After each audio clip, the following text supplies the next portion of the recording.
할렐루야. 수요기도에 오신 여러분들을 사랑하며 환영합니다. 주님이 우리와 함께 하십니다. 그 주님을 바라보며 갈 길을 밝히 보이시니 함께 찬양하며 나아갔으면 좋겠습니다.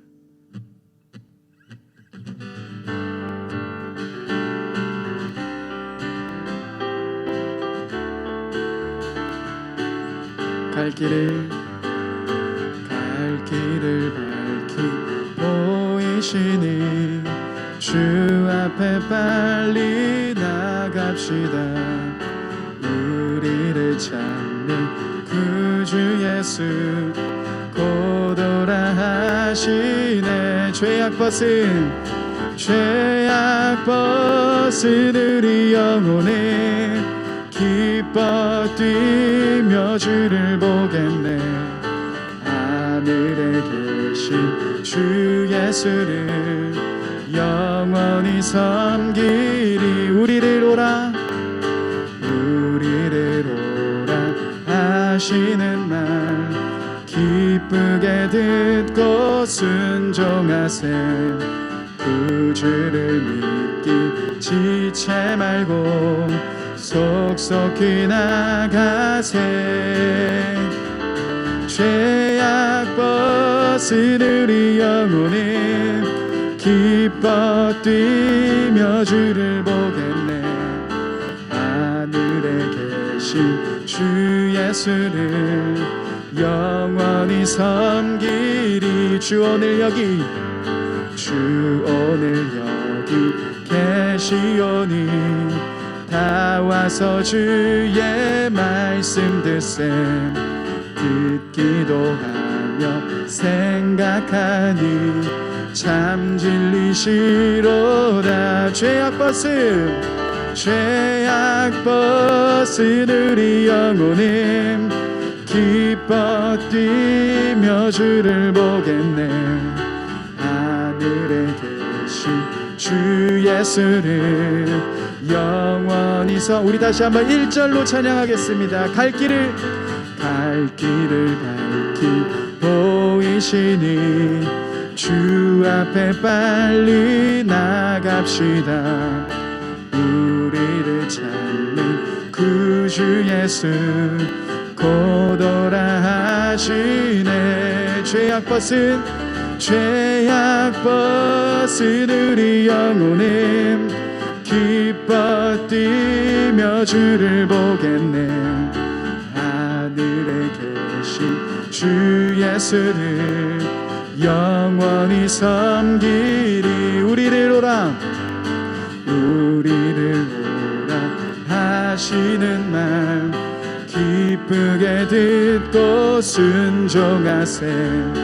구주를 믿기 지체 말고 속속히 나가세.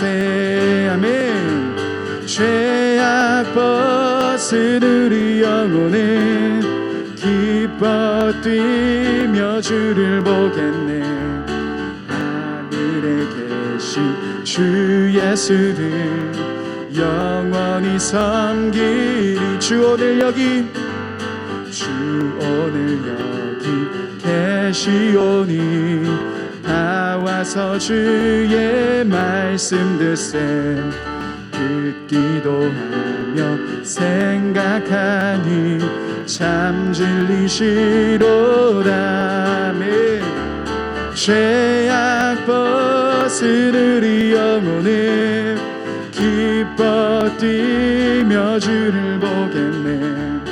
하늘에 계신 주 예수를 영원히 섬기. 편찮는 주님의 사랑과 거룩한 보혈의 공로를 우리 다 찬양을 합시다. 주님을 만나볼 때까지 예수는 우리를 깨끗게 하시는 주시니 그의 피 우리를 눈보다 더 희게 하셨네. 우리를 깨끗게 한 피는 무궁한 생명의 물이세 생명의 구원을 받은 자 하나님 찬양을 합시다. 예수는 우리를 깨끗게 하시는 주시는 그의 피 우리를 눈보다 더 희게 하셨네. 주님의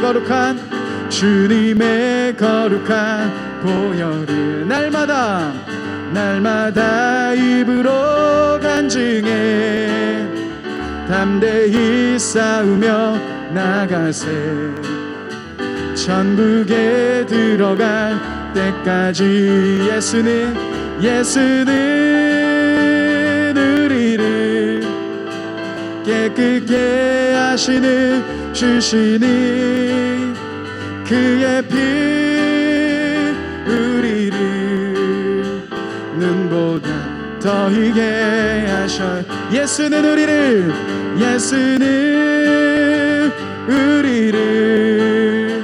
깨끗게 하시는 주시는 그의 피 우리를 눈보다 더 희게 하셨네. 예수는 우리를 깨끗게 하시는 주시니 그의 피 우리를 눈보다 더 희게 다시 한번 고백하겠습니다. 예수는 우리를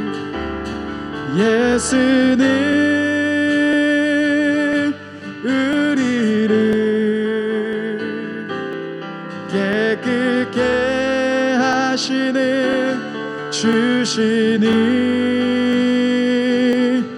그의 피 우리를 눈보다 더 희게 하셨네.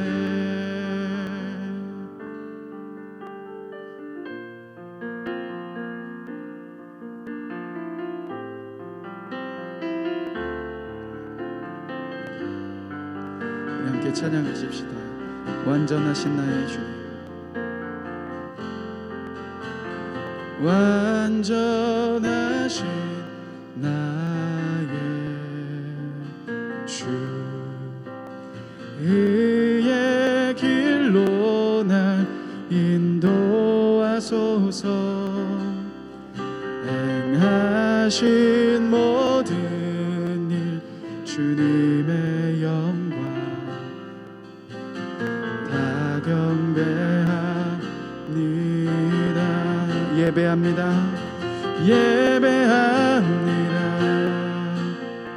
찬양합니다.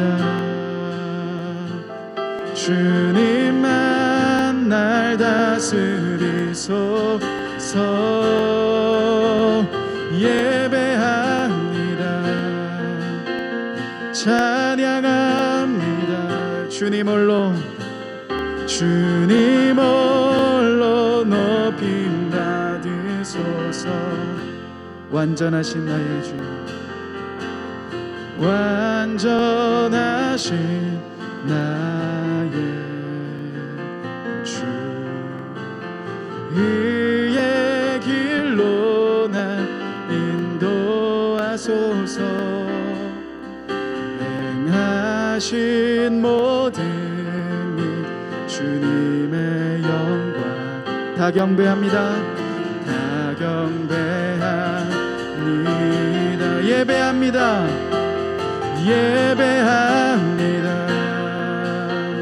찬양합니다. 주님만 날 다스리소서. 예배합니다. 찬양합니다. 주님 홀로 주님 홀로 높임 받으 예배합니다. 예배합니다. 찬양합니다. 주님만 날 다스리소서. 예배합니다. 찬양합니다. 주님 홀로 높이 주님만을 바라보며 예배하며 나아가시겠습니다. 예배합니다. 예배합니다. 찬양합니다. 주님만 날 다스리소서. 예배합니다. 찬양합니다. 주님 홀로 높임 내가 걸어갈 때 길이 되고 내가 걸어갈 때 길이 되고 살아갈 때 삶이 되는 그곳에서 예배하네. 내가 걸어갈 때 길이 되고 살아갈 때 삶이 되는 그곳에서 예배. 다시 한번 내가 걸어갈 때 길이 되고 내가 걸어갈 때 길이 되고 살아갈 때 삶이 되는 그곳에서 예배하네. 내가 걸어갈 때 길이 되고 살아갈 때 삶이 되는 그곳에서 예배하네. 부르신 곳에서 나는 예배하네. 어떤 상황에도 나는 예배하네. 부르신 곳에서 나는 예배하네. 어떤 상황에도 나는 예배하네. 부르신 곳에서 부르신 곳에서 나는 예배하네. 어떤 상황에도 나는 예배하네. 부르신 곳에서 나는 예배하네. 어떤 상황에도 나는 예배. 다시 한번 고백하겠습니다. 부르신 곳에서 나는 예배하네. 어떤 상황에도 나는 예배하네. 부르신 곳에서 나는 예배하네. 어떤 상황에도 나는 예배하네. 이 시간 한번 기도하며 나아갔으면 좋겠습니다. 주님은 진정으로 예배하는 예배자들을 기다리고 계십니다. 우리의 환경이 어떠하든, 우리가 온라인이든 오프라인이든 내가 있는 자리 속에서 주님을 더 깊이 예배합니다. 이 시간 주님 한 분만을 바라보며 나아갑니다. 위대하신 주님을 기대하며 그 주님만을 예배하며 나아가고자 합니다. 주님, 이 시간 나의 삶 가운데, 나의 예배 가운데 주님 함께하여 달라고 이 시간 한번 기도하며 나아갔으면 좋겠습니다. 함께 기도하시겠습니다. 주님, 우리를 예배 가운데 임하여 주옵소서. 주님, 온라인이든 오프라인이든 하나님 각자의 삶의 자리 속에서 주님을 바라보며 주님을 찾으며 나아갈 때마다 주님 그 예배 자리를 통하여서 주님을 만날 수 있게 하여 주시며 주님의 임재를 누리며 나아갈 수 있도록 인도하여 주옵소서. 주님 한 분만을 기대하며 나아갑니다. 주님 한 분만을 사모하며 나아갑니다. 오 주님, 우리 가운데 임하여 주옵소서. 주님 한 분만을 기대하며 나아갑니다. 오 성령 하나님 임하소서.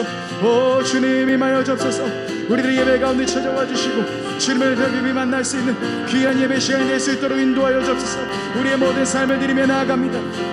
우리의 모든 마음을 드리며 나아갑니다. 주님 한 분만을 더 깊이 예배합니다. 주님 한 분만을 더 깊이 바라봅니다. 오 성령 하나님 임하소서. 주님 임하여 주옵소서. 주님 임하여 주옵소서. 오 주여 임하여 주옵소서. 주님 한 분만을 더 원합니다. 오 주님 임하소서. 오 주님 임하소서. 주님 우리의 마음을 주님께 드립니다. 주님 한 분만을 바라보며 나아갑니다. 오 주님 임하소서. 주여 임하여 주옵소서. 주여 임하여 주옵소서. 주여 임하소서. 오 주여 임하소서. 주여 임하소서. 주님을 뵙게 오 아버지 마시옵소서. 주님을 더 깊이 바라봅니다. 주님 한 분만을 예배하며 나아갑니다. 우리의 전부 되신 우리의 모든 것 되신 그 위대하신 주님을 바라보며 나아갑니다. 오 성령 하나님 임하소서. 오 성령 하나님 임하소서. 주님께 우리의 주여 마음과 우리의 삶을 임하소서. 드리는 오 주여 하나님 아버지 임하소서. 친밀하게 나누는 시간 되옵소서. 주님 도와주시옵소서. 주님 앞에 나오게 해주시니 감사드립니다. 세상이 혼란스럽지만 주님은 여전히 살아 계시고 여전히 우리를 돌보시는 분이십니다. 그 주님을 오늘 이 시간 나타내 주십시오. 생생하게 나타내 주십시오. 주님이 여전히 우리에게 말씀하시고 우리의 삶에 새로운 소망을 주시는 분이심을 알고 깨닫게 하여 주시옵소서. 그 주님께 다시 우리의 삶을 드리며 주님과 친밀한 교제를 맺는 그런 시간 되도록 역사하여 주시옵소서. 예수 그리스도 이름으로 기도했습니다. 아멘.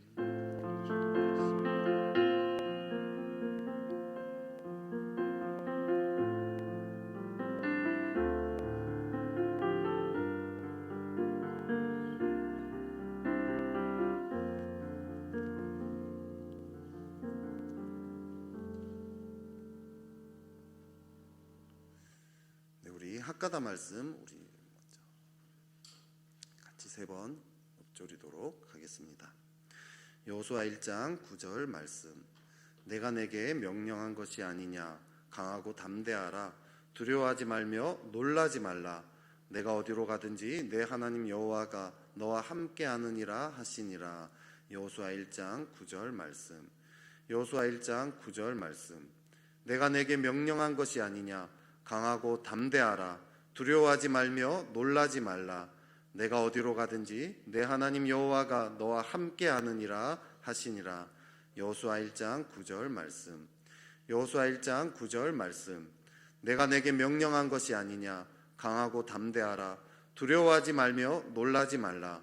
내가 어디로 가든지 내 하나님 여호와가 너와 함께 하느니라 하시니라. 여호수아 1장 9절 말씀. 아멘. 오늘 하나님께서 우리에게 주신 말씀은 로마서 12장 1절부터 2절까지의 말씀입니다. 우리가 잘 아는 말씀이죠. 로마서 12장 1절부터 2절까지의 말씀 우리 한 목소리로 우리 짧으니까요 같이 한번 읽어보겠습니다. 그러므로 형제들아 내가 하나님의 모든 자비하심으로 너희를 권하노니 너희 몸을 하나님이 기뻐하시는 거룩한 산 제물로 드리라. 이는 너희가 드릴 영적 예배니라.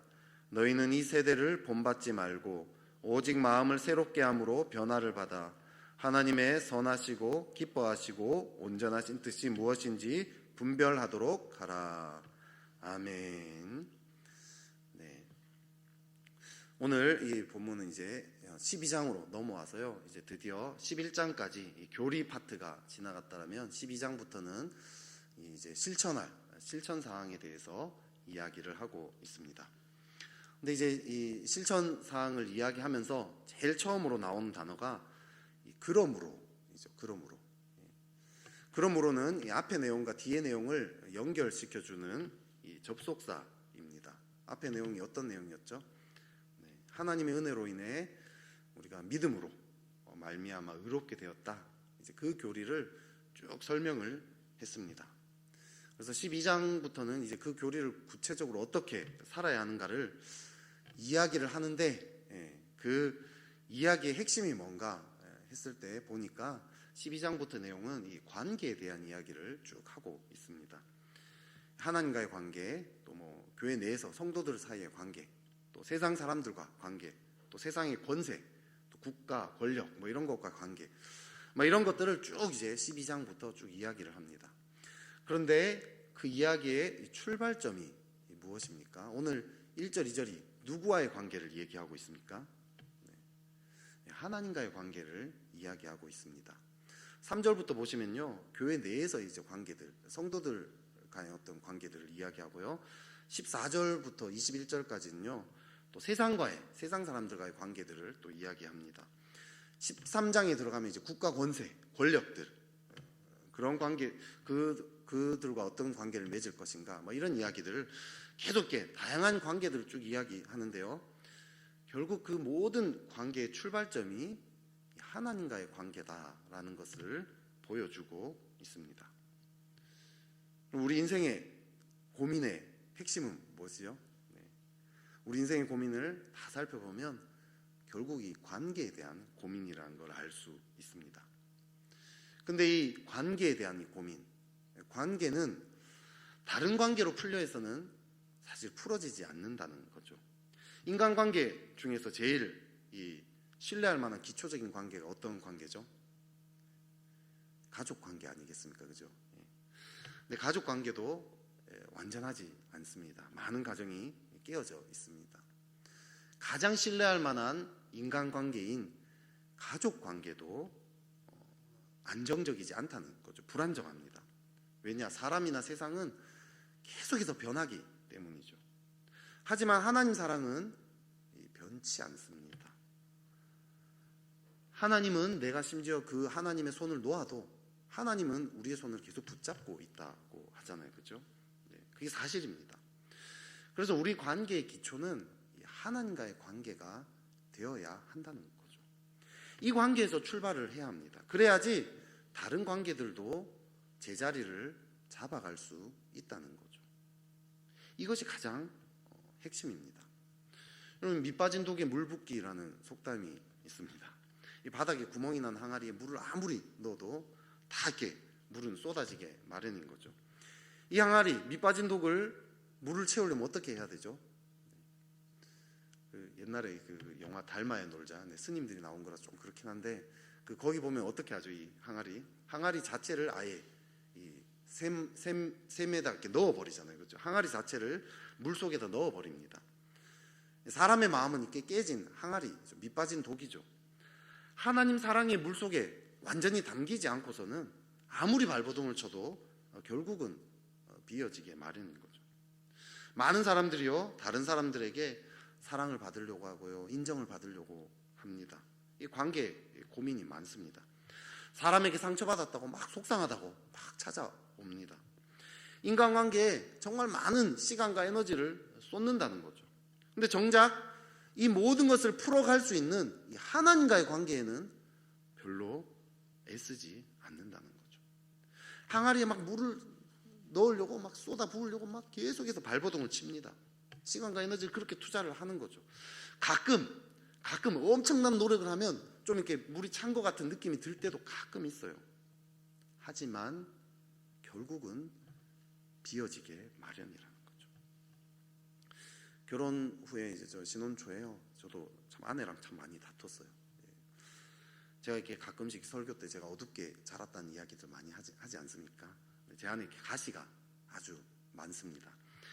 드러날 때가 많지만 대부분이 감추고 아닌 척하고 이렇게 살아왔죠. 근데 이제 결혼을 하니까 이게 다 드러나는 거예요. 갈등이 아주 심했습니다. 그때 제가 이제 그 서초구 양재 쪽에 살았는데요. 서초구에 뭐가 있죠? 법과 관련된 한 기관이 존재하고 있습니다. 인간적으로 풀려고 노력을 하면 할수록 갈등이 점점 더 심각해지는 거죠. 어느 순간 제 머릿속에 그 사랑과 전쟁이라는 드라마에서나 보았던 그 기관이 막 생각이 나기 시작하는 거죠. 머리를 굴리면 굴릴수록 갈등이 심각해지고 이 어두운 생각들, 부정적인 생각들이 계속해서 제 마음을 차지했습니다. 감사하게도 이렇게 참 기도할 수 있는 그 환경이 잘 주어졌어요. 덕분에 포기하지 않고 계속 기도를 했었던 거죠. 그러면서 점점점 이 하나님 앞에서 저를 대면하기 시작합니다. 하나님과 관계가 점점 더 열리면서 제 모습을 보게 되는 거죠. 저뿐만 아니라 제 아내도 그렇게 됩니다. 이 어려움 때문에 하나님께 더 열심히 나가게 됐고요. 하나님과 관계가 점점 중심에 자리 잡게 됐고요. 하나님과 관계가 중심에 오니까 저를 정직하게 대면하게 되고요. 탓하던 거지, 아내를 탓하던 게 저를 이제 보기 시작하고, 아내도 마찬가지였던 거죠. 그런 것들이 하나씩 쌓이다 보니까 서서히 풀어져 가기 시작한 거죠. 하나님으로부터 또 충만한 공급을 받으니까 점점점 이제 관계에 힘든 것도 감당할 힘들을 얻기 시작한 거죠. 우리 인생에 관계로 인한 어려움이 있습니까?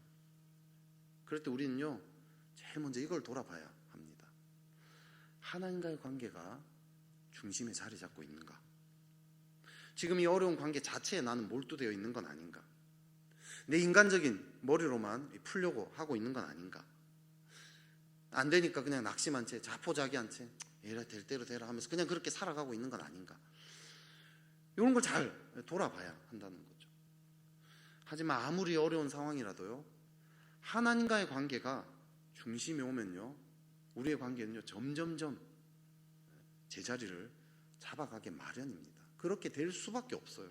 정말 하나님께로 중심으로 나아가기 시작하면요, 우리 자신을 돌아보게 되고요, 또 이 관계에 있는 어떤 갈등을 본질을 꿰뚫을 수 있는 눈들이 열어질 수밖에 없습니다. 그리고 이 관계에서 힘든 것들을 감당할 수 있는 내적인 힘들도 생길 수밖에 없는 거죠. 인간의 모든 고민은 관계에 대한 고민입니다. 그리고 그 관계의 기초는 하나님과의 관계라는 거죠. 그리스도인은요, 여기에 중심을 둬야 합니다. 나는 정말 하나님과의 관계를 가장 중심으로 돌아보고 있는가? 그것에 내 삶의 모든 것을 집중하고 있는가? 그분 안에서 다른 모든 관계들을 풀어가려고 하고 있는가? 아니면 내 인간적인 힘으로 풀려고 하는가? 이게 첫 번째입니다. 그러면 정말 하나님과의 관계를 중심에 두려는 어떤 내 마음의 방향을 잡았다라면, 그러면 하나님과 관계는 그럼 도대체 구체적으로 어떻게 맺는가? 제가 이제 교구 사역을 하면서요, 청년 사역을 한 10몇 년을 했잖아요. 하다가 교구 사역 딱 하면서 진짜 이게 청년 사역이랑 많이 다르구나. 제일 다르면은 이게 말과 마음이 다른 분들을 많이 만나는 거죠. 어떤 분들은 나 그런 거 안 하고 싶어. 그럼 진짜 안 시켜드려야 돼요. 어떤 분들은 나 그런 거 안 하고 싶어 하면 설득을 해야 합니다. 실제 의도는 안 하고 싶은 게 아니라 설득을 좀 받고 싶으신 거죠. 관심을 좀 가져달라는 의도들이 좀 있죠. 근데 둘 다 안 하고 싶어라고 분명히 말을 꺼냈기 때문에 분별이 안 돼요. 둘 다 겉모습은 너무 똑같습니다. 저는 좀 고지고대로 듣는 스타일입니다. 그렇다고 제 스타일대로 해버리면 어떻게 되죠? 관계도 깨어지고 일도 안 되는 거죠. 상대방의 마음이 어떤지 상대방에게 잘 맞춰서 그걸 잘 분별해서 관계를 맺어야 한다는 거 많이 배우고 있습니다. 그래도 잘 안 돼요. 저한테는 고지고대로 해주시면 제일 좋습니다. 이렇게 개인적으로 좀 얘기하는데요.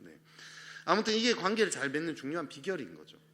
하나님과의 관계도 마찬가지입니다. 내 하고 싶은 대로 내 스타일대로 맺어버리면 안 되죠. 하나님이 원하시는 게 뭔가, 하나님 마음에 맞춰서 관계를 잘 맺어가야 합니다. 어떻게 해야 합니까? 우리 1절 우리 다시 한번 좀 읽어볼까요? 1절 읽어보겠습니다. 시작. 그러므로 형제들아, 내가 하나님의 모든 자비하심으로 너희를 권하노니 너희 몸을 하나님이 기뻐하시는 거룩한 산 제물로 드리라. 이는 너희가 드릴 영적 예배니라. 아멘. 하나님과 관계를 맺으려면 너희 몸을 하나님 기뻐하시는 거룩한 산 제물로 드려야 한다라고 얘기합니다. 근데 여기서 이 몸은요, 영혼, 정신 이런 것과 반대되는 그런 의미의 어떤 육체적인 어떤 이런 몸이 아니라요, 사실 우리의 전 인격, 또 더 나아가 우리의 삶 전체를 이야기한다라고 보면 됩니다. 우리 인격, 우리의 삶 전체를 산 제물로 드려라라고 이야기합니다. 이 산 제물, 그럼 제물은 어디에서 쓰는 거죠?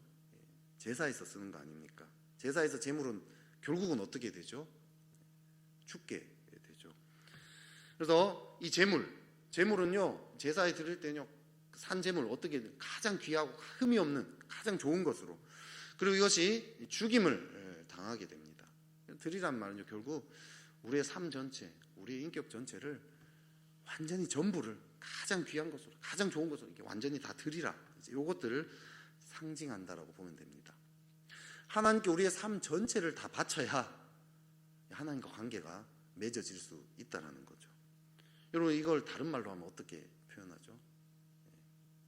헌신이죠. 하나님께 우리의 삶을 다 드리라는 얘기죠. 예수님이요, 수많은 사람들이 자기를 따라올 때 많은 사람들이 막 따라왔어요. 제자가 되려고 막 따라왔더니 딱 뒤돌아보면서 딴지를 겁니다. 누구든지 나를 따라오려거든 자기를 부인하고 자기 십자가를 지고 나를 따를 것이니라. 누구든지 자기 목숨을 구원하고자 하면 잃을 것이요, 누구든지 나와 복음을 위하여 자기 목숨을 잃으면 구원하리라. 많이 따라오면 그냥 다 받아주면 좋을 것 같은데 이게 오히려 탁 커트를 하는 느낌입니다. 예수님을 정말 따르려면 목숨까지 헌신하라고 이야기합니다. 안 그러면 따를 수 없다라고 못 박아버리는 거죠. 참 부담스럽습니다. 그죠? 헌신이란 말 들으면 여러분 어떻게 감사하고 기쁘십니까? 아니면 부담스러우십니까? 왜 부담스럽죠? 지금 하는 것보다 뭔가 더 많은 걸 자꾸 요구당하는 느낌이 들기 때문입니다. 헌신하라고 하면 수요 예배 나오셨지만 새벽도 나와야 되고 한밤도 나와야 되고 뭐 더 많은 예배를 드려야 될 것 같은 느낌입니다. 지금보다 더 많이 헌금해야 될 것 같고요, 더 많이 말씀을 읽고 또 더 많은 봉사를 해야 될 것 같아요. 헌신해라 하면 더 많은 사람을 또 섬겨야 될 것 같습니다. 지금도 짐이 많은데 더 많은 짐을 자꾸 지어주는 것 같은 그런 느낌이 들죠. 그런데 이 헌신은 더 많은 어떤 행위를 하는 것, 그것 자체가 아니라는 거죠. 그거는 헌신의 결과로 나타나는 열매입니다. 헌신은요, 많은 행위를 하는 게 아니라 내 삶의 주도권을 주님께 내어드리는 것입니다. 내가 어떤 일을 하는 게 아니라 주님이 내 삶에서 일하시도록 나를 내어드리는 거죠. 이걸 아주 잘 묘사한 책이 하나 있습니다. 로버트 멍어라는 사람이 쓴 내 마음 그리스도의 집이라는 아주 작은 책자예요. 이거 한 30분이면 읽을 수 있거든요. 정말 꼭 이걸 아직 혹시 안 보신 분이 있다면 이 책은 정말 꼭 반드시 사서 묵상하듯이 반복해서 두고 읽어보시면 좋습니다. 내 마음 그리스도의 집이라는 책입니다. 예수님을 믿으면 예수님이 우리의 마음을 뭐로 삼는다고 하죠? 처소로 삼는다고 합니다. 집으로 삼는다는 거죠. 그래서 예수님이 우리 마음을 실제 집으로 비유하면서 예수님이 이 주인공의 집에 손님으로 들어오는 것으로 시작이 됩니다. 처음엔요, 예수님을요 서재에 모셔드립니다. 서재가 어떤 곳이냐면 이 주인공이 접하는 정보, 생각, 상상 뭐 이런 거입니다. 요거를 주님께 내어드리죠. 그 다음으로 주방에 예수님 오십니다. 주방은 욕구를 상징합니다. 돈, 학위, 명예 막 이런 음식들을 좋아했는데 이 음식을 주님께 내어드렸더니 주님이 하나님의 뜻을 행하는 그 더 좋은 양식을 주십니다. 거실은요, 주님과 매일 교제하는 경건의 시간을 하는, 큐티를 하는 곳이에요. 그것도 처음엔 열심히 하다가 막 바쁘고 이러니까 자꾸 띵거 먹었더니 나중에 보니까 자기가 그냥 급하게 막 나가려고 하는데 주님이 기다리고 계셨던 거예요. 깜짝 놀라가지고 주님이 기다리셨냐 하니까 주님은 늘 하루도 빠지지 않고 너를 기다리고 있었다고. 그때부터 이제 또 마음을 또 바꿔서 늘 이제 교제를 하죠. 쾌락을 추구하는 오락실도 그 방도 내어드렸더니 주님이 시시한 오락과는 비교할 수 없는 엄청난 기쁨을 주셨습니다. 작업실도 내어드리고요, 숨겨두고 있었던 이 상처, 아픔이 가득했었던 그 벽장, 꽁꽁 숨겨놨던 그 벽장도 주님께 내어드리는 거죠. 이런 식으로 자기의 집을 하나하나 주님께 내어드립니다. 그리고 이렇게 마지막으로 이 주인공이 고백을 합니다. 나는 이제껏 그리스도를 위해 나의 마음을 깨끗이 하고 그분께 쓸모있게 되기 위해 노력해왔지만 너무 힘들었다. 어느 한 방을 청소하면 다른 방에 다시 먼지가 쌓이고 2층을 청소하기 시작하면 1층이 벌써 먼지투성이가 되었어. 나는 정결한 마음과 순종의 삶을 계속 유지하느라고 너무 피곤하고 지쳤어. 나는 그것을 감당할 수가 없어. 주님, 이 집 전체에 대한 책임을 당신이 지고서 그 벽장을 치우셨듯이 저를 위해서 이 집을 다스려 주실 수는 없겠습니까? 이렇게 주님께 이야기합니다. 주님이 대답합니다. 맡아주고 말고 그것이 바로 내가 와서 하려던 일이다. 네 자신의 힘으로는 승리하는 그리스도인으로 살 수가 없단다. 도저히 불가능하지. 내가 너를 통해서 또 너를 위해서 할 수 있도록 해다오. 그것만이 유일한 해결책이다. 그런데 나는 이 집의 손님일 뿐 주인이 아니다. 내게는 일을 수행할 권한이 없다. 건물이 내 소유가 아니니까 말이다. 이렇게 얘기하죠. 이 건물은 마음이죠. 주인공이 이렇게 대답합니다. 주님, 지금까지는 당신이 손님이었고 제가 주인이었습니다. 그러나 이제부터는 제가 하인이 되겠습니다. 당신이 저와 이 집의 주인이 되어 주십시오. 여기에 제 존재와 모든 소유가 있습니다. 이제 당신이 이 집을 운영하여 주십시오. 저는 단지 심부름꾼과 친구로서 당신 곁에 있겠습니다. 이렇게 명의이전을 하면서 이 스토리가 끝이 납니다. 주님이 이 주인공의 삶을 다스리면서 이제 풍성한 삶이 시작이 되는 거죠. 하나님과 관계 어떻게 맺어야 합니까? 더 많은 노력, 더 많은 행위를 하는 것, 그걸 통해서 관계를 맺는 게 아니라는 거죠. 많은 활동을 하는 것 자체가 핵심이 아닙니다. 내 삶의 주도권을 하나님께 내어드리는 거죠. 하나님이 내 삶을 다스리는 그 영역이 점점 늘어나는 것입니다. 주님은 내 삶을 다스리기 원하십니다. 나보다 더 원하세요. 기다리고 계십니다. 하지만 인격적인 분이시죠. 강제로 빼앗아가지 않습니다. 내가 내어드리기를 기다리시는 거죠. 내가 내어드리는 만큼 주님이 내 삶을 다스리십니다. 그럴 때 우리의 삶이 점점 더 풍성해질 수 있죠. 근데 이걸 우리가 머리로는 아는데 막상 이걸 마음으로 정말 실행하려고 하면 어렵습니다. 왜 그렇죠? 내 뜻대로 살고 싶은데요, 주도권을 내어드렸다가 왠지 주님이 내 삶을 비참하게 만들 것 같은 어떤 그런 두려움이 있죠. 왠지 주님께 내 삶을 다 내어드리면 주님이 사람들에게 계속 이용당하는 삶을 이끌어갈 것 같습니다. 내팽겨칠 것 같은, 너무 화가 나지만 억지로 용서해야 될 것 같습니다. 구질구질하게 맨날 손해만 보고 살 것 같은 이런 생각도 들 수 있습니다. 먼저 그 나라와 그 일을 구하면서 열심히 살았더니 노후 대책이 안 돼가지고 노년에 쫄딱 굶으면서 쫄쫄 굶으면서 할 것 같은 이런 이상한 두려움들이 우리 안에 있다라는 거죠.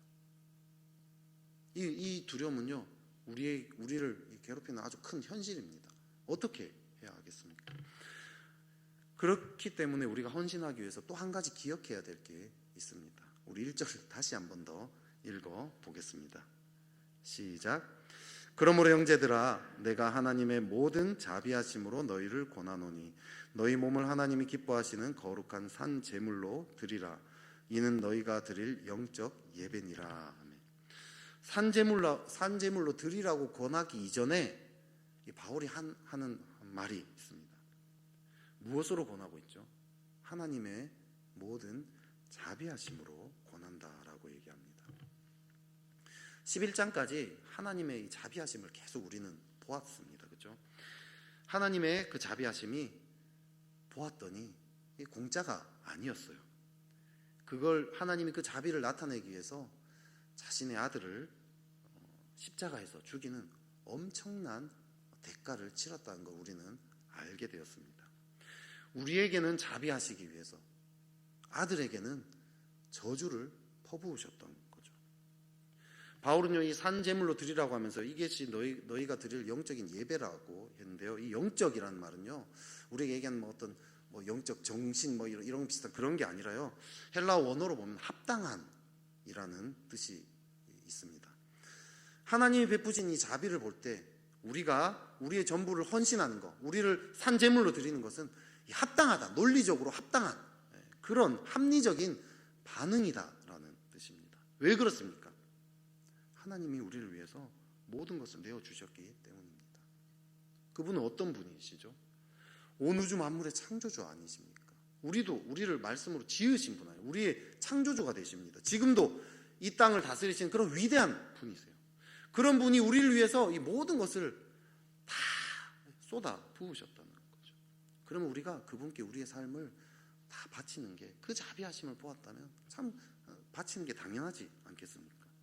심지어 우리 삶이 어쩌면 비참해지고 구질구질하게 손해보는 것처럼 느껴진다 할지라도 그렇더라도 내어드린 게 사실은 합리적인 거 아니냐는 거죠. 물론 그렇게 하나님 하시지 않으시겠죠. 하지만 우리가 그렇게 느껴진다 할지라도 드리는 것이 마땅한 일입니다. 라이언 일병 구하기라는 이 영화가 있습니다. 2차 세계대전 때요 일어났던 일을 영화로 만들었는데요. 많이들 보셨을 거라 생각하는데요. 이 미행 정부가 이 전쟁 중에 사망한 사람들, 사망자 통보 업무를 하다가 한 가지 사실을 발견합니다. 어떤 일을 발견하냐면요, 이 라이언 집안에서 형제가 4명 있었어요. 어머니랑 이 형제만 4명 살고 있었는데 이 형제 4명이 다 전쟁에 투입이 된 거예요. 그런데 위에 형 3명이 다 이게 사망을 한 거죠. 그 어머니 마음이 어떻게 되겠어요, 그죠? 그래서 이 막내 라이언 일병만 이 프랑스 전선에 살아 있다는 것을 이 미국 행정부가 알고 이 영화의 주인공인 밀러 대위한테 작전을 지시합니다. 이 한 명은 살려보내야 되지 않겠냐, 그 어머니를 생각해서. 그래서 이 막내 라이언 일병을 찾아내고 걔를 꼭 집으로 살려서 돌려보내라, 이런 이제 특별 작전을 지시합니다. 이를 위해서요 밀러 대위와 이제 몇 명의 팀원들이 이렇게 딱 구성이 돼가지고 투입이 되는 거죠. 라이언 일병을 구하는 도중에 얼마나 많은 팀원들이 죽는지 모르는, 계속 죽게 됩니다. 계속 죽고요. 맨 마지막에는 밀러 대위도 죽음으로 이 라이언 일병을 구하게 됩니다. 마지막 장면에서요 밀러 대위가 이 다리 위에서 죽는 장면이 나옵니다. 이때 라이언 일병이 이제 슬퍼하면서 이게 다가가죠. 자기를 구하러 온 사람이 조금 관계가 있었거든요. 다가갑니다. 밀러 대위가 죽기 직전에 이 숨을 헐떡이면서 라이언 일병한테 이렇게 이야기를 합니다. 라이언, 꼭 살아서 돌아가. 물론 영어로 했어요, 영화에서는. 꼭 살아서 돌아가. 헛되이 살지 마. 우리 목까지 잘 살아야 돼. 헛되이 살지 마. 우리 목까지 잘 살아야 돼. 딱 이렇게 이야기하고 숨을 거둡니다. 그리고 장면이 딱 바뀌어요. 장면이 딱 바뀌고 오랜 시간이 흐릅니다. 잔디가 쫙 깔린 미국의 공동묘지들은 좀 멋있잖아요, 그죠? 잔디가 쫙 깔린 공동묘지가 나타납니다. 라이언 일병이 이제 노인이 되는 거예요. 라이언 일병의 얼굴이 싹 노인으로 바뀌는 장면이 나옵니다. 노인이 되어서 이 밀러 대위의 묘지를 찾아온 거죠. 묘지 앞에서 감정을 주체 못하고 막 눈물을 막 흘립니다. 그리고 이렇게 딱 얘기합니다. 여기 오면 기분이 어떨까 생각했습니다. 다리에서 하신 말씀을 매일 생각했죠. 최대한 잘 살려고 노력했고 그런 대로 잘 살아왔습니다. 최소한 대위님의 눈에 대위님의 희생이 헛되지 않아 보였기를 바랍니다. 이렇게 얘기해요. 저기 보면서 얼마나 눈물이 나는지 모릅니다. 라이언 일병은요 밀러 대위와 팀원들의 목숨값으로 살아난 거 아닙니까? 자신의 목숨값을 빚졌다는 걸 항상 기억을 합니다. 밀러 대위가 마지막에 이렇게 얘기했죠. 헛되이 살지 마. 우리 목까지 잘 살아야 돼. 그 말을요 매일매일 기억하면서 잘 살려고 애썼다는 거죠. 최소한 밀러 대위의 희생이 헛되지 않도록 살았다라고 이야기합니다. 어떻게 그럴 수 있죠? 자기의 생명값이 이 밀러 대위와 팀원들의 그 사람들의 수많은 사람들의 목숨값이라는 걸 알았기 때문에 헛되이 살 수가 없었던 거죠. 주님이 우리에게 자비를 나타내셨어요. 우리는요 지옥에서 영원한 형벌을 당해야 할 그럴 처지였습니다. 예수님이 우리를 대신해서요 그 지옥의 그 형벌을 십자가에서 대신 당하셨습니다. 그분의 그 고난과 그 엄청난 목숨값으로 우리는 새로운 삶을 살게 된 거죠. 영원한 생명까지 이제 보장이 되었습니다. 우리가 먹고 마시고 즐기면서 살아가는 지금 이 땅의 이 삶은 우리의 마땅한 권리가 아니라는 거예요. 예수님의 목숨값 때문에, 예수님의 그 엄청난 희생 때문에 가지게 덤으로 주어진 삶이라는 거죠. 그렇기 때문에요 이것을 정말 묵상한다면, 이것을 정말 우리가 알고 있다면 우리의 삶을 기꺼이 내어드릴 수 있는 거죠. 우리는요 마지막에 이 라이언 일병처럼 이런 고백을 할 수 있어야 합니다. 최대한 예수님 뜻대로 살려고 노력했습니다. 최소한 예수님 눈에 예수님의 희생이 헛되지 않아 보였기를 바랍니다. 내 삶이 정말 예수님의 그 희생이 헛되지 않도록 살아야 하지 않겠습니까? 하나님이 우리에게 베푸신 그 자비의 그 무게를 알기 때문에 우리는 기꺼이 우리의 삶의 주도권을 주님께 내어드리고 감사함으로 내어드리고 살아갈 수 있다는 거죠. 그렇게 우리의 삶을 주도권을 내어드리는 그 삶이 조금 더 구체적으로 그러면 어떻게 어떤 모습으로 나타나야 하겠습니까? 그것이 2절의 내용입니다. 우리 2절을 같이 한번 읽어보겠습니다. 너희는 이 세대를 본받지 말고 오직 마음을 새롭게 함으로 변화를 받아 하나님의 선하시고 기뻐하시고 온전하신 뜻이 무엇인지 분별하도록 하라. 아멘. 그 삶은요, 이 세대를 본받지 않는 것, 거기서 시작합니다. 본받는다는 것은요, 그냥 무비판적으로 순응하고 따라가는 것 이야기합니다. 이걸요, 어떤 한 신학자가 이렇게 얘기해요. 너희 생활을 이 세상의 온갖 유행에 맞추려고 하지 말아라. 주위의 색깔을 따라 변화하는 카멜레온과 같이 되지 말아라. 세상과 함께 행하지 말아라. 세상이 네가 무엇이 될 것인지 결정하도록 만들지 말아라. 이렇게 얘기합니다. 세상이 우리를 결정하지 못하게 해야 한다는 거죠. 어떻게 하면 세상이 우리를 결정하게 될까요? 특별히 노력할 필요가 없어요. 그냥 가만히 있으면요, 세상이 우리를 결정하게 되어 있습니다. 왜 그렇죠? 세상이 우리의 마음을 빼앗으려고요, 계속 힘을 쓰고 있기 때문입니다. 세상 이 배후에 있는 이 존재하는 것들이요, 계속해서 우리 마음을 빼앗아 가려고 합니다. 이 세대를 본받지 않기 위해서 세상이 우리 마음을 빼앗기 위해서 힘쓰고 있다는 것 자체를 우리는 먼저 알아야 돼요. 카일 아일들먼이 거짓 신들의 전쟁이라는 책에서 이렇게 얘기합니다. 세상이 우리 마음을 차지하기 위해 전쟁을 벌이는 중인데도 우리가 그 사실을 깨닫지 못할 때 그 전쟁이야말로 우리에게 가장 치명적인 전쟁이 된다 얘기합니다. 하나님과 관계는 주도권을 하나님께 얼마나 내어드리냐, 우리의 삶의 주도권을 얼마나 내어드리냐, 여기에 달려있다 했습니다. 하나님이 우리의 마음을 얻기 원해요. 우리를 사랑하시기 때문에 우리의 마음을 얻기를 원합니다.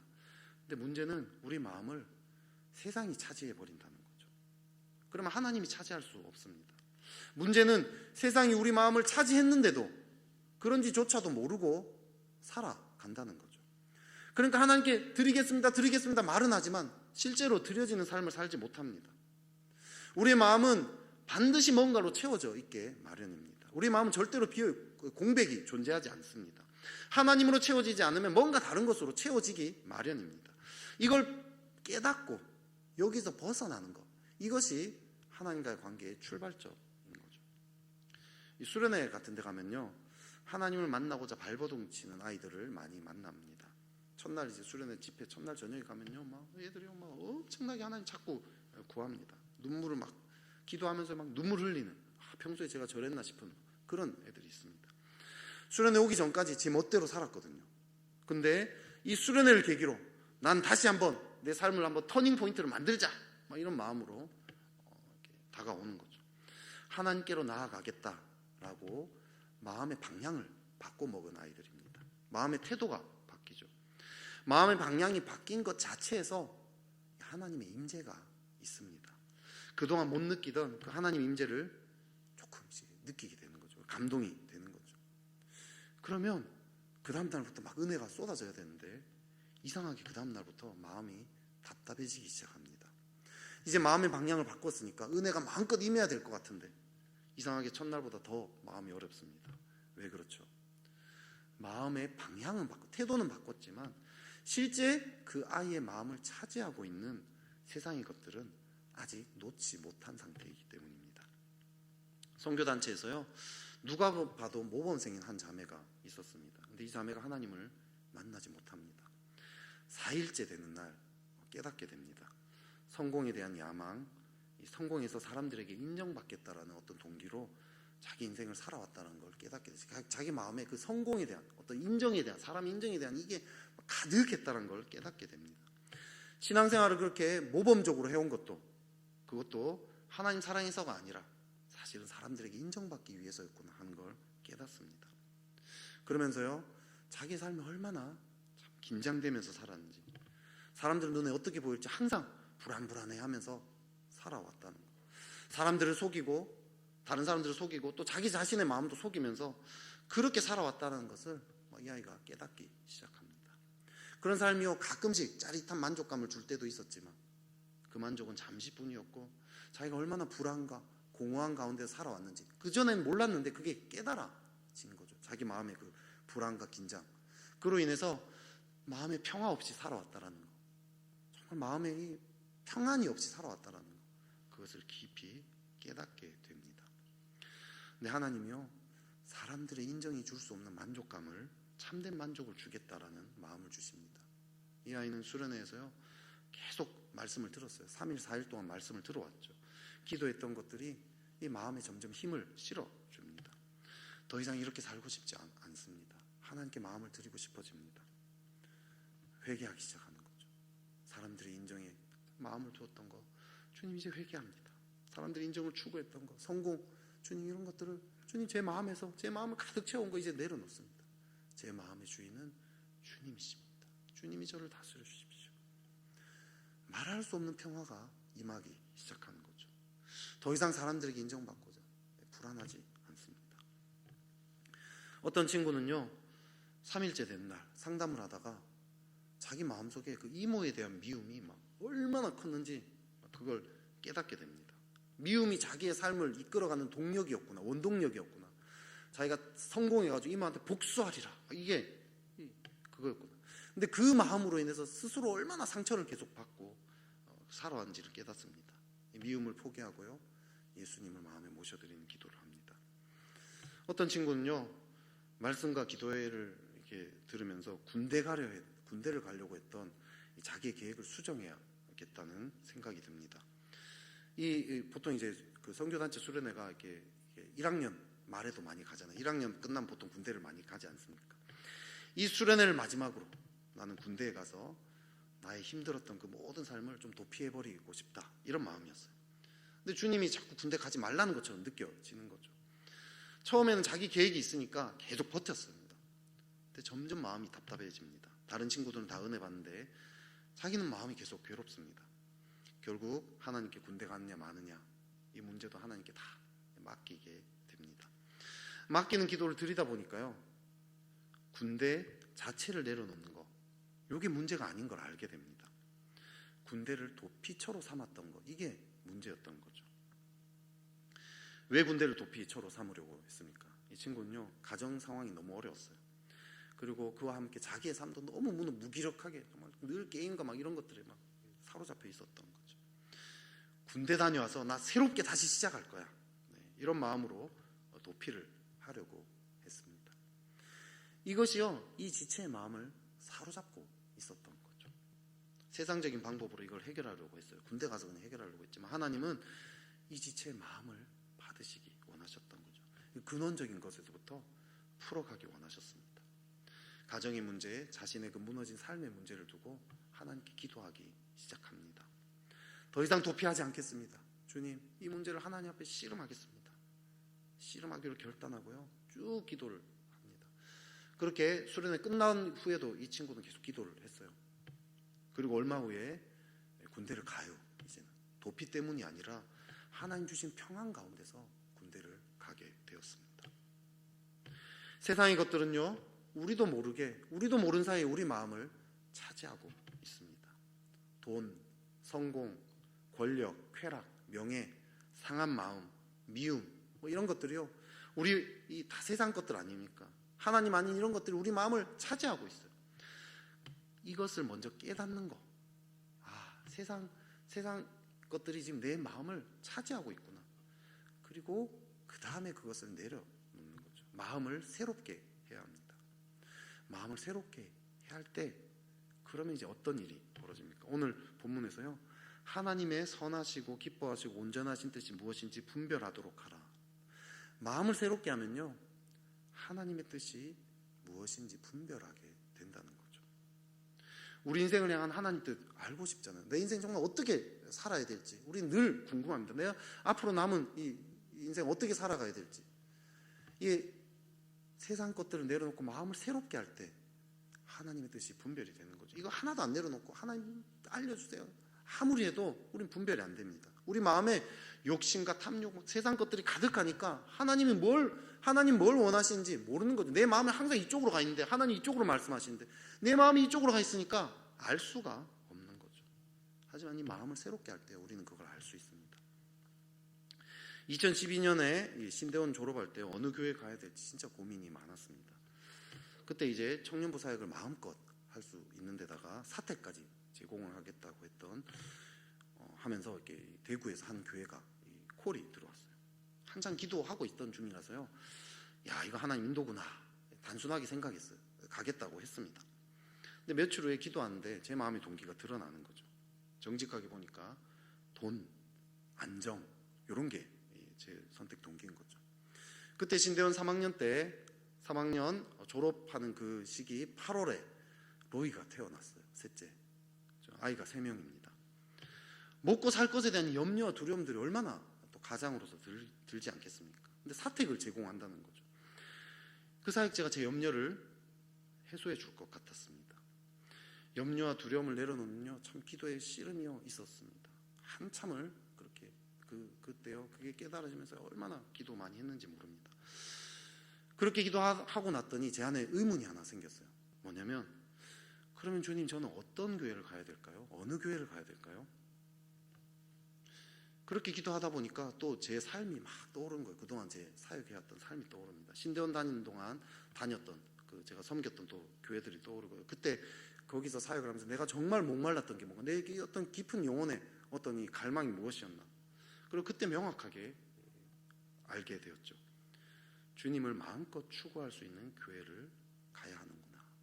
어느 교회인지 뭐 구체적인 어떤 교회 이름이 아니라 주님을 마음껏 추구할 수 있는 교회를 가야 하는구나. 이 분별력이 생겼습니다.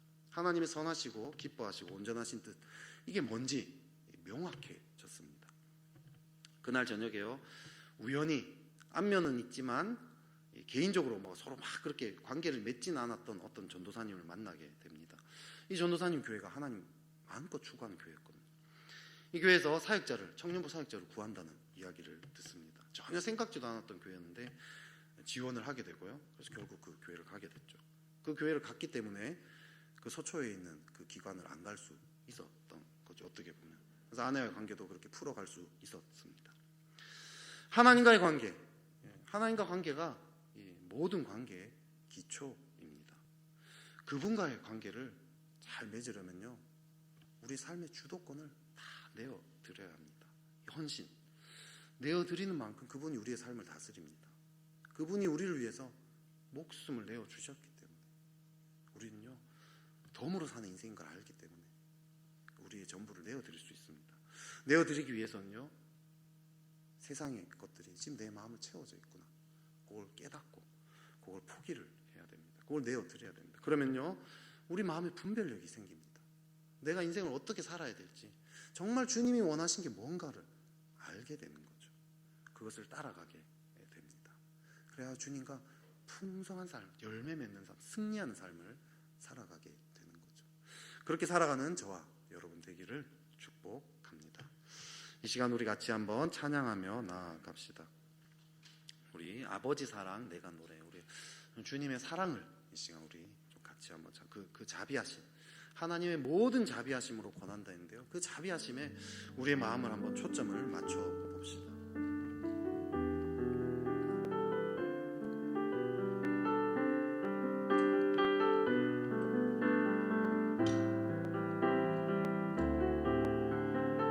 아버지 사랑 내가 노래해, 아버지 사랑 내가 노래해, 아버지 은혜, 아버지 은혜 내가 노래해.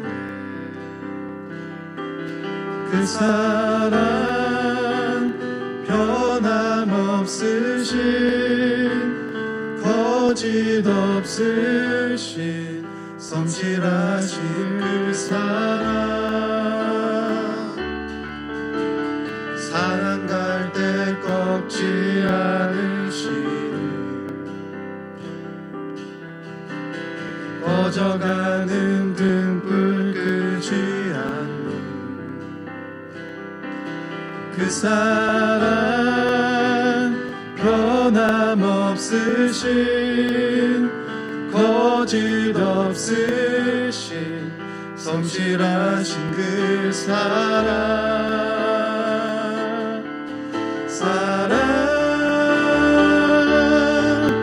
그 사랑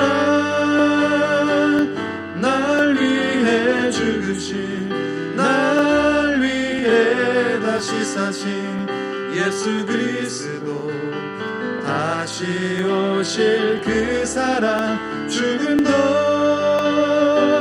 생명도 천사도 하늘의 어떤 권세도 끊을 수 없는 영원한 그 사랑 예수. 우리 다시 처음부터 아버지 사랑 내가 노래해. 아버지 사랑 내가 노래해. 아버지 은혜를 찬양합니다. 아버지 은혜 내가 노래해. 그 사랑 변함없으신 거짓 없으신 성실하신 그 사랑 갈 때 꺾지 않으시는 꺼져가는 등불 끄지 않는 그 사랑 변함없으신 거짓 없으신 성실하신 그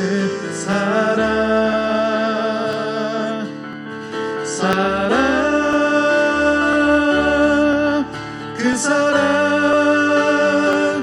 날 위해 죽으신 날 위해 다시 사신 예수 그리스도 다시 오실 그 사랑 죽음도 생명도 천사도 하늘의 어떤 권세도 끊을 수 없는 영원한 그 사랑 예수. 그 사랑 날 위해 그 사랑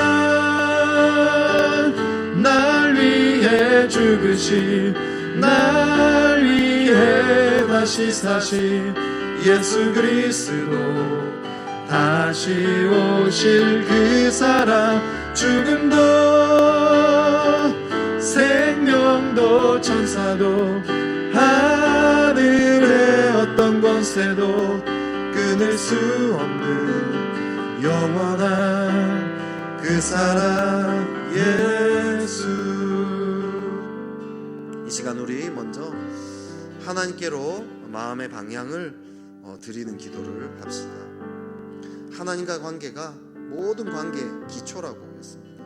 그분과의 관계가 중심에 올 때 다른 관계들이 제자리를 잡아갈 수 있습니다. 혹시 관계로 인한 고통들이 있습니까? 그게 감당이 안 돼서 힘드신 분들 없습니까? 전 그렇게 힘든 일들이 너무 많습니다. 하지만 이 시간 우리 소망이 있습니다. 하나님과의 관계를 다시 내 삶의 중심으로 모셔드릴 때 그 관계들도요 제자리를 서서히 자리 잡아가게 될 것입니다. 어떤 분은요 한순간에 해결될 수도 있습니다.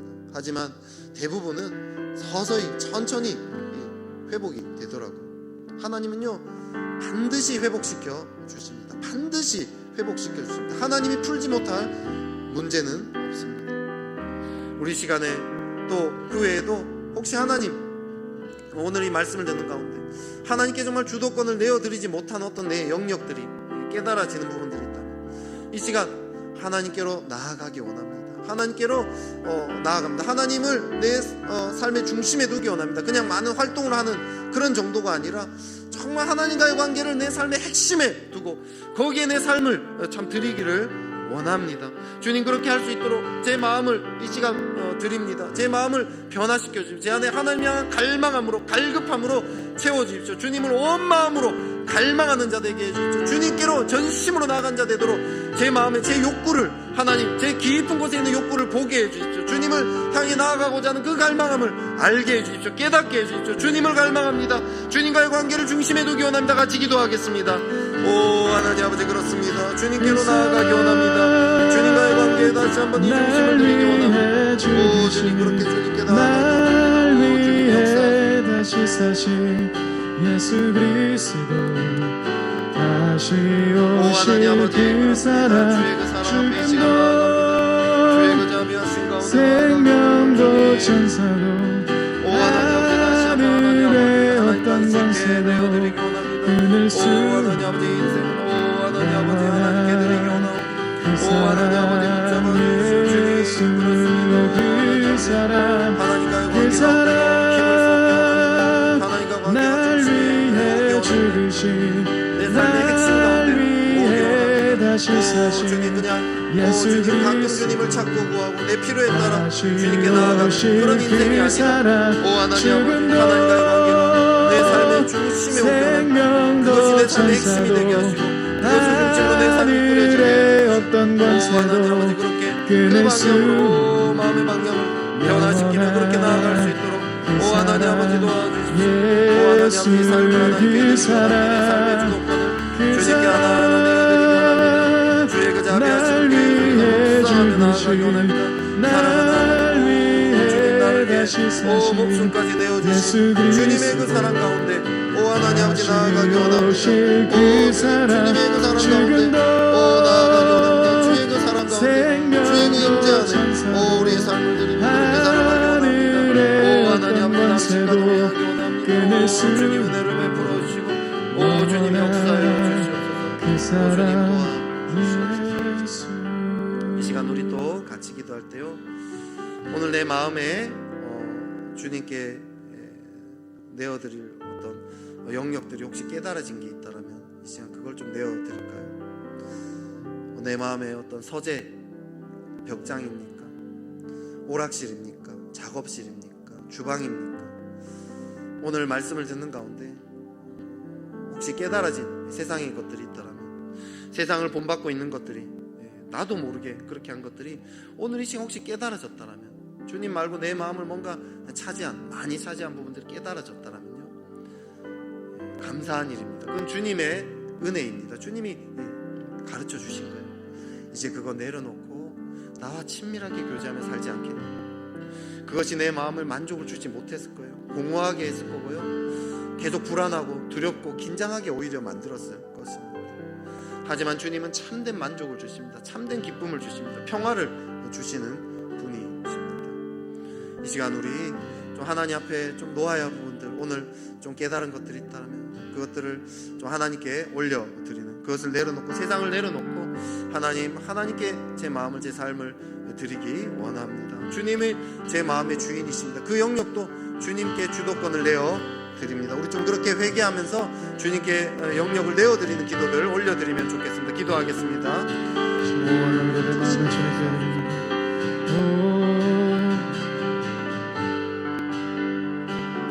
오 하나님 아버지, 그렇습니다. 주 앞에 이 시간 나아갑니다. 주님을 바라봅니다. 주님께 가까이 나아갈 것입니다. 주님을 바라봅니다. 주님의 임재 안에, 은혜 안에 나아가도록 오 하나님 아버지 도우소서. 우리 마음을 차지했던 것들을 내어놓기 원합니다.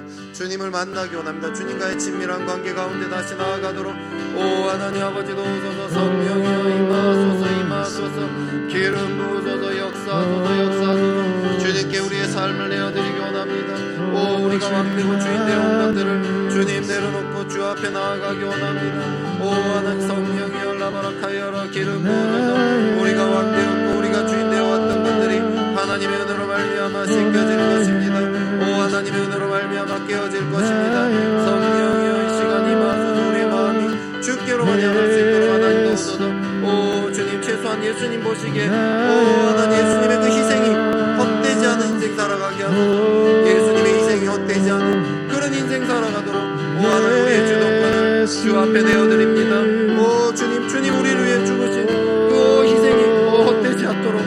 하나님 아버지 우리 인생을 주님께 내어드리기 원합니다.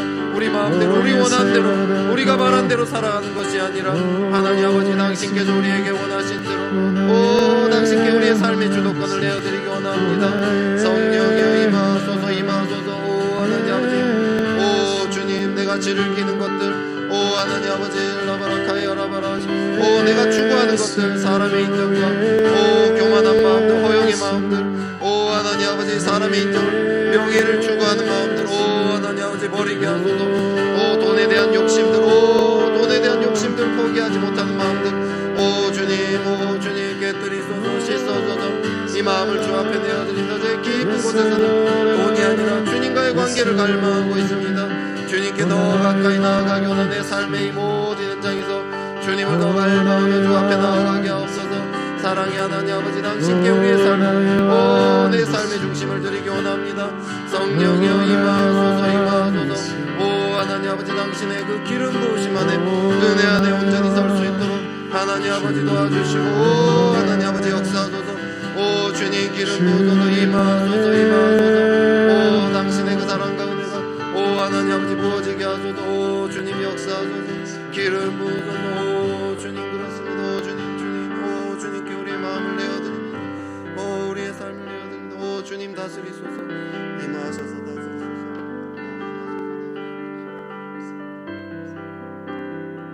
주님 임하소서 임하소서. 주님 역사하소서. 시간 우리 또 같이 기도할 때요 이제 또 교회를 위해서 또 같이 한번 기도하며 나아갑시다. 우리 목사님을 위해서 담임 목사님 위해서 우리 기도합시다. 영적으로 육적으로 하나님 힘을 주십시오. 강건케 해주십시오. 하나님의 그 기름 부으심이 있을 때요 육적으로 영적으로 정신적으로 모든 면에서 강건해지고요 하나님의 그 뜻을 분별해서 계속해서 이 교회를 이끌어 가시게 될 것입니다. 하나님의 놀라운 그 능력으로 이 교회를 지금까지 이렇게 잘 세워오셨는데요 앞으로도 더 하나님의 그 놀라운 은혜 안에서 세워가실 수 있도록 하나님 기름을 부어주십시오. 하나님의 역사를 나타내 주시옵소서. 또 우리 예배를 위해서도 기도합시다. 주일과 새벽과 수요와 한밤 하나님의 그 기름 부으심이 나타나게 해달라고 주님께 우리의 주도권을 내어드리는 그런 예배 시간들 되도록 역사해 주십시오. 다락방 기도요 기도 예수제자학교 예배자학교 영어성경학교 또 교회학교국 이런 이 모든 사역들 가운데 하나님 역사하셔서 하나님께 우리의 삶의 전부를 내어드리는 예수님의 그 희생이 헛되지 않은 그런 삶을 살아가는 그런 예배들 그런 사역들 되도록 주님이 은혜를 베풀어 주십시오. 우리 시간에 우리 교회를 위해서 같이 한번 기도하겠습니다. 하나님 아버지 기름을 부어서 은혜를 어떤 상황에도 나는 예배하네. 부르신 곳에서 예배하네. 어떤 상황에도 나는 예배하네. 부르신 곳에서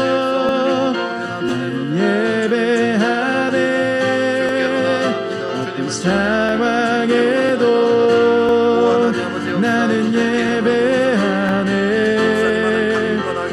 주신 곳에서 예배하네. 상황에도 나는 예배하네.